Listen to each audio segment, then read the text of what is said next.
Chapter 20 of Married Thrice to Salted Fish. Lin Qingyu went directly back to the Blue Wind Pavilion after parting ways with Cheng Yang. He had to depend on Hua Lu to tell him what had happened in the back garden. After that, there was news from Sleeping Moon Pavilion. Nanan Hao had spent the night interrogating Lu Shaosong. At first, Lu Shaosong adamantly denied the accusations. Later, Nanan Hao called over the young page who followed Lu Shaosong in and out of the mansion for questioning. Only then did Nanan Hao find out Lu Shaosong had spent the better half of last month staying at the land of warmth and tenderness outside. What a way to say brothel. Seeing that matters had been exposed, Lu Shaosong then said that he had only sought out Qingguans, those who made their living as performers but didn't sell their bodies. He claimed that he merely held poetry contests with them, had wine tastings, and enjoyed musical performances. He never overstepped the rules. When Nanan Hao heard the word them, he became even more furious. He instantly gave Lu Shaosong a slap to the face and punished him with self-reflection in the ancestral hall for an entire day and confinement for a month.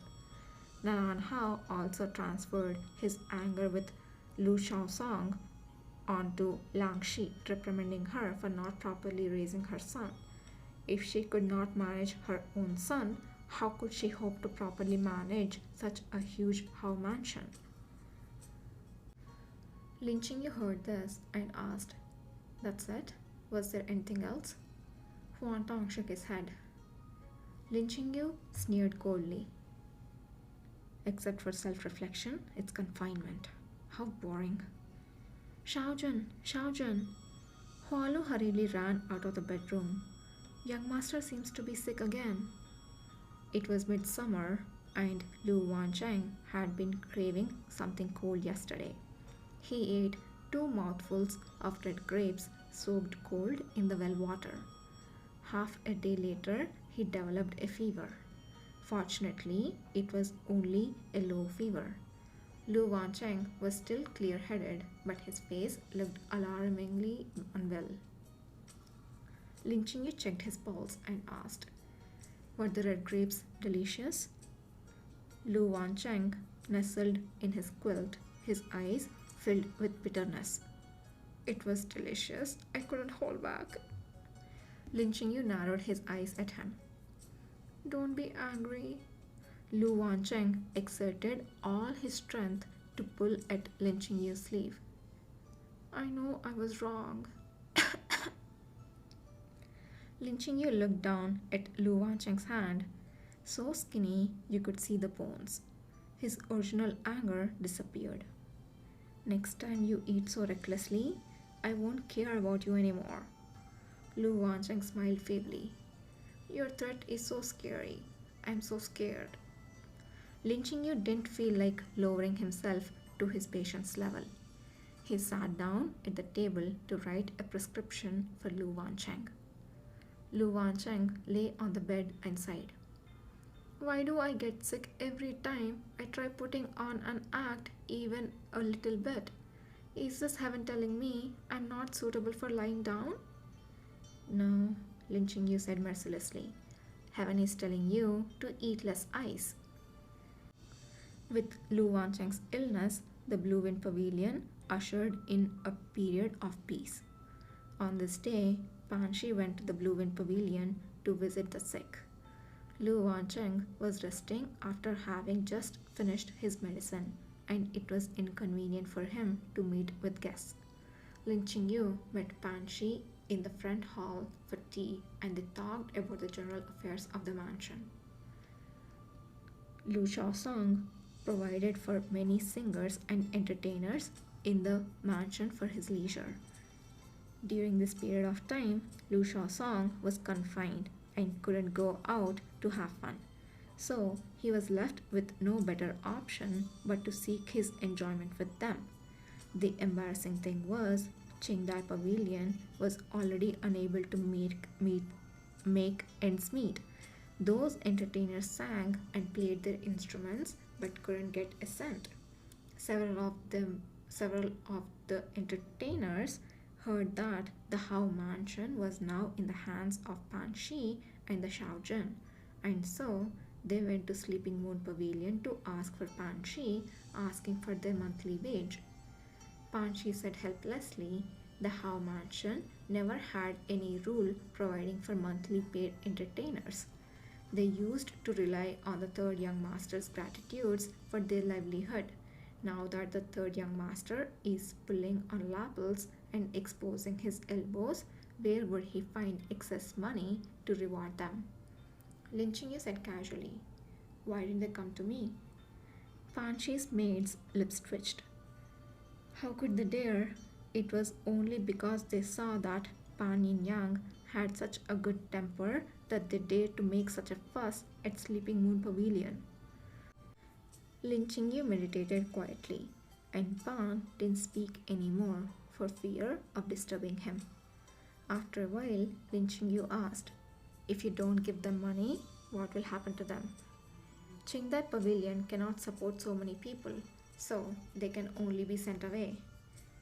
If you send them away, who would be left to please third brother? Lin Qingyu smiled faintly. It even seemed a little compassionate. Since third brother likes them, how can I, as his sister-in-law, not help him fulfill his principles? Panshi was uncertain about Lin Qingyu's attitude and said tentatively, "Shaojun means tell them that the Nananhao mansion does not raise useless people. Qingdai Pavilion's monthly expenses have already far exceeded the limit. Master Hao is already furious about the third young master's kidney weakness. The Hao mansion can no longer continue to raise all of them. At most, only half of them can stay. Whether they can stay or not will be up to them to decide." Panshi didn't care. Panshi didn't dare to think too much on it, and she merely gave a low sound of assent. The entertainers in Qingdai Pavilion were mostly orphans without fathers and mothers. They have finally found a generous master. They could live in the Hao mansion and eat and drink their fill. If they weren't forced to leave, who would want to? For all that Lu Shaosong was loose and dissolute, he was actually quite picky. Though he raised them in his courtyard, most of the time he would only listen to them sing some popular tunes or have them perform when guests come to boost his prestige. Occasionally, he would choose one of them to bestow his favor upon. It was precisely because of this that Nanan Hao and Lang Shi could tolerate them staying in the mansion. As domestic prostitutes, the only thing they could rely on was their master's favor. Now half of them were going to be sent away. They had to struggle and contend. The next day, Lin Qingyu asked Huang Tong to take out all the medicine jars buried under the tree. He dried them for 3 days, ground them into powder, put them in incense diffusers, and gave them to Zhang Shiquan. This scent was strong, and once you were exposed to it, it would stick for a long time. Lin Qingyu finished preparing the medicine and went to bathe and change clothes before returning to the room. Lu Wancheng was lying in bed reading a book. His illness this time wasn't serious. It was just bothersome. His condition showed no improvement nor any deterioration. These short few days, all his body's stores of health cultivated over the past months were mostly consumed. His complexion and his lips grew pale and strained. Only his pair of smiling eyes remained unaffected. Lin Qingyu checked Lu Wancheng's pulse every day before going to bed, and tonight was no exception. Lu Wancheng sniffed the barely there scent on him and asked, "Did you use perfume?" Lin Qingyu retracted his hand. "No." "You obviously have." Lu Wancheng approached Lin Qingyu. His nose moved slightly. What kind of perfume is it? It smells so good. Lin Qingyu frowned and pushed him away. The kind you shouldn't smell. Lu Wancheng understood and said with a smile, I see, it's poisonous. Lin Qingyu hesitated for a moment but didn't deny it. Then the question is, who do you want to use poison on? It must be someone who has offended you recently. Lu Wancheng let out a couple of cuffs. Is it Lu Shaosong? Lin Qingyu was silent. Lu Wancheng said again, You wrote a prescription some time ago. I asked you what kind of medicine it was, and you said it was medicine to liven things up. So you didn't lie to me. I remember that the entertainers raised within the mansion cannot leave the house without authorization. Whatever they want to buy, they would have to ask the help of the page they are on familiar terms with. Dot dot dot. To sum it up, you want Lu Shaosong to die in the most unseemly way during sex, just because he has humiliated you. Ooh, see? Like savage. And his husband knows him too well. He didn't even have to say anything. And he just figured out his entire plan. Like who is the target, how he is going to take revenge. Wow. Lu Wajang is so freaking smart. Lin Qingyu's Adam apple bobbed. Staring straight ahead, he said calmly, Yes. Why? You don't think he deserves to die? You think my methods are too cruel? Lu Wancheng smiled. He said deliberately, riling him up. It seems a little bit. Oh, think whatever you want. Lin Qingyu looked perfectly calm and collected. Lu Shaosong used sexual matters to insult me. He also insulted you. He even wanted to use Changyang to destroy my reputation.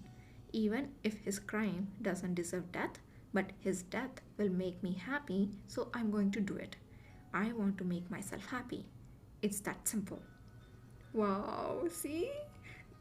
That's why Lin Qingyu is different from other MCs. I know I've been saying it a lot, but Married Thrice to Salted Fish had stayed with me for a very long time in my thoughts, mostly because of Lin Qingyu and also Lu Wancheng. In front of others, he had never shown himself to be different from his appearance. His parents had good temperaments, and they have never done anything to harm others and benefit themselves. Before marrying into the Hao mansion, he was either with his parents or with his teacher and his fellow disciples, reading books by virtuous men. It made it easy to suppress his dark side. But as soon as he entered the Hao mansion, the malice he could not act upon because of others surged up like a broken well. Fortunately, he was sane and rational. He knew that he was in a situation where he would bring destruction upon himself if he were to act rashly. Until Lu Wancheng said that he liked him doing bad things and even encouraged and helped him to do bad things. It was Lu Wancheng who made him like this. What qualifications did Lu Wancheng have to accuse him of being too cruel? Lu Wancheng didn't say anything, just stared at him quietly. Lin Qingyu felt agitated. He closed his eyes and said, What's more, so long as he follows the doctor's orders and doesn't lay his hands on those entertainers, he may not die. Lu Wancheng finally laughed and sighed softly. Qingyu, you really are worthy of being Qingyu. His tone seemed admiring. It seemed excited. It seemed fascinated. That slowly low voice made Lin Qingyu's chest subconsciously loosen. Lu Wancheng added, but Lin Qingyu's face slowly sank once again. Lu Wancheng still dares to add a but? Lu Wancheng smiled and said, But next time you do bad things, Can you take me with you? Lin Chingyu's eyes widened. I told you, I like seeing it. Dot dot dot. Lin Chingyu lowered his eyes. His long, trembling eyelashes seemed to betray their master's thoughts. Okay, Chingyu? Lin Chingyu slowly raised his head, looking unwaveringly at Lu Wancheng, and said softly, Okay. Oh my gosh, these two are so freaking cute. See, they are being so villainous together. Like, that's like power couple goals. Like, but in the, villainous antagonist side kind of a thing. Yeah, who deserve, like, not all deserve a kind protagonist or a protagonist who sacrifices themselves. We also need protagonists who does bad things, and we should support them too because they are being strong.